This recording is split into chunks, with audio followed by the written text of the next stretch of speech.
उत्तर प्रदेश के मुख्यमंत्री योगी आदित्यनाथ सूबे में होने वाले स्थानीय निकाय के चुनावों की प्रचार को खुद संभाले हुए हैं। जब उत्तर प्रदेश में स्थानीय निकाय के चुनाव हो रहे हैं, ठीक इसी वक्त कर्नाटक में भी चुनाव प्रचार जोरों शोरों से चल रहा है।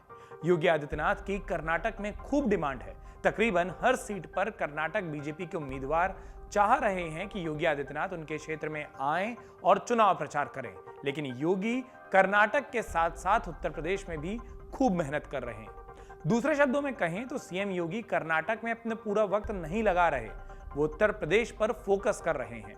अब तक की बात करें तो इस शुक्रवार तक यानी कि इस हफ्ते के जो कामकाजी दिन होते हैं उसमें सीएम योगी आदित्यनाथ ने कर्नाटक में एक दिन प्रचार किया तो उत्तर प्रदेश में वो 3 दिन प्रचार में अपना वक्त दे चुके हैं।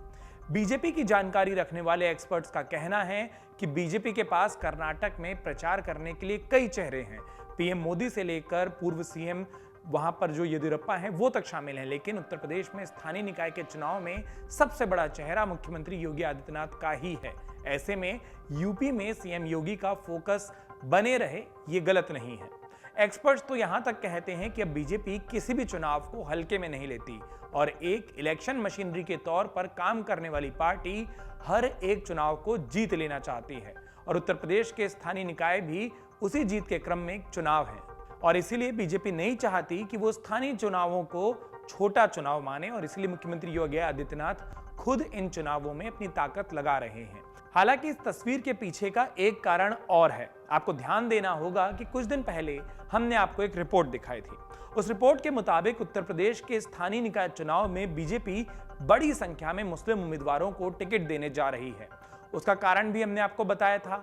अब सीएम योगी आदित्यनाथ का कर्नाटक से ज्यादा उत्तर प्रदेश में वक्त देना भी ज्यादा मुस्लिमों को टिकट देने वाली रणनीति से जुड़ा हुआ ही एक फैसला दिखाई देता है।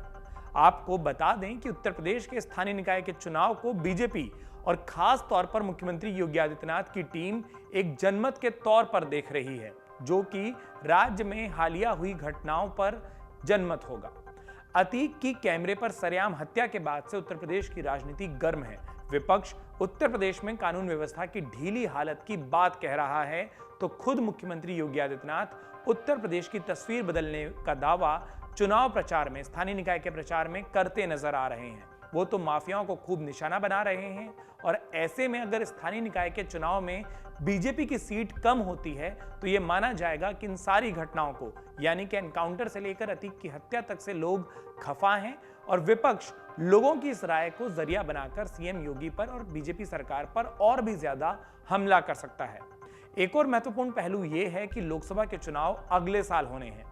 2024 के चुनावों के लिए बीजेपी उत्तर प्रदेश को एक बेहद महत्वपूर्ण राज्य मानती है। सबसे ज्यादा लोकसभा की सीटें यहां से आती हैं, खुद प्रधानमंत्री यहां से चुनाव लड़ते हैं। स्थानीय निकाय के चुनावों से जहां एक ओर बीजेपी को जमीनी स्तर पर अपने संगठन की मजबूती का, सक्रियता का पता चलता है, तो वहीं दूसरी ओर पार्टी को यह भी समझ आता है कि छोटे छोटे स्तरों पर वो कौन से इलाके हैं जहां उनकी पकड़ कमजोर है और काम करने की जरूरत है। तो जब ये रिजल्ट मिल जाता है तो लोकसभा चुनाव से पहले बीजेपी अपनी तैयारियों को और मजबूत कर सकती है। एक तरीके से ये पार्टी की मजबूती को जांचने के रियलिटी चेक के तौर पर काम करता है। उससे महत्वपूर्ण बात यह हो जाती है कि बड़े निकायों में जैसे कि जो शहरी नगर निगम है वहां महापौर पद की लड़ाई एक बहुत बड़े क्षेत्रफल में होती है। महापौर को चुनने वाला जो इलाका होता है वो विधानसभाओं से भी बड़ा होता है, या यूं कह सकते हैं कि किसी संसदीय क्षेत्र जितना ही होता है। अब ऐसे में बीजेपी के लिए अपने महापौरों को जितवाना संसदीय क्षेत्र में पार्टी की तैयारियों जितना ही काम है और लोकसभा चुनाव से पहले उत्तर प्रदेश में बीजेपी इसे या तो सेमीफाइनल कह लीजिए या नेट प्रैक्टिस, लेकिन पूरी गंभीरता से इस काम को ले रही है। उत्तर प्रदेश में स्थानीय निकाय के परिणामों से निकलने वाले समीकरणों को ध्यान में रखते हुए ही मुख्यमंत्री योगी आदित्यनाथ और उनकी टीम ने यह फैसला किया कि वो उत्तर प्रदेश के स्थानीय निकाय चुनावों में जोर शोर से जमीन पर उतरेंगे, ज्यादा वक्त देंगे और प्रचार की कमान खुद संभालेंगे। बीजेपी के जवाब में ना तो बीएसपी की ओर से मायावती, ना समाजवादी पार्टी की ओर से अखिलेश यादव और ना ही कांग्रेस का कोई बड़ा चेहरा स्थानीय निकाय में इस कदर इतना ज्यादा प्रचार करते हुए या ताकत लगाते हुए दिखाई दे रहा है।